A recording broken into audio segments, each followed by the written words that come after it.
ನಮಸ್ಕಾರ ಸ್ನೇಹಿತರೆ. ದೇಶದ ಕೋಟ್ಯಂತರ ರೈತರಿಗೆ ಕೇಂದ್ರ ಸರ್ಕಾರದಿಂದ ಮತ್ತೊಂದು ಮಹತ್ವದ ಗುಡ್ ನ್ಯೂಸ್ ಬಂದಿದೆ.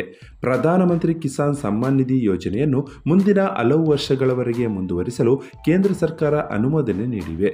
ಈ ಯೋಜನೆಯನ್ನು ಬರೋಬ್ಬರಿ 3.15 ಲಕ್ಷ ಕೋಟಿ ರೂಪಾಯಿ ಅನುದಾನವನ್ನು ಮೀಸಲಿಡಲಾಗಿದೆ ಎಂಬ ಮಾಹಿತಿ ಹೊರಬಿದ್ದಿದೆ. ಹೌದು ಸ್ನೇಹಿತರೆ, ರೈತರ ಖಾತೆಗೆ ನೇರವಾಗಿ ಹಣ ಜಮಾ ಮಾಡುವ PM ಕಿಸಾನ್ ಸಮ್ಮಾನ್ ನಿಧಿ ಯೋಜನೆ ದೇಶದ ಪ್ರಮುಖ ರೈತ ಕಲ್ಯಾಣ ಯೋಜನೆಗಳಲ್ಲಿ ಒಂದಾಗಿವೆ.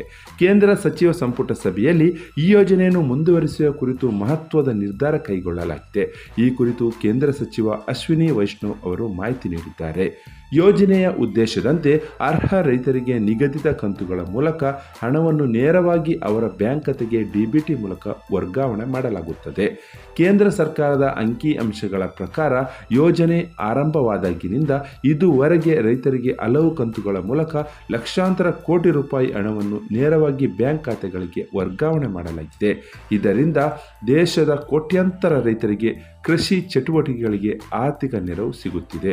ಮುಂದಿನ ವರ್ಷಗಳಲ್ಲಿಯೂ ಅರ್ಹ ರೈತರಿಗೆ PM ಕಿಸಾನ್ ಯೋಜನೆಯ ಪ್ರಯೋಜನ ಮುಂದುವರಿಯಲಿದೆ ಎಂಬುದು ರೈತರಿಗೆ ಬಹುದೊಡ್ಡ ನಿರಾಳತೆಯ ವಿಚಾರವಾಗಿದೆ.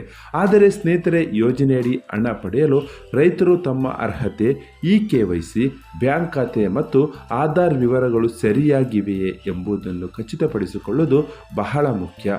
ಹಾಗಾಗಿ ನೀವು ಕೂಡ PM ಕಿಸಾನ್ ಫಲಾನುಭವಿಯಾಗಿದ್ದರೆ ನಿಮ್ಮ ದಾಖಲೆಗಳು ಸರಿಯಾಗಿವೆಯೇ ಎಂಬುದನ್ನು ಒಮ್ಮೆ ಪರಿಶೀಲಿಸಿಕೊಳ್ಳಿ.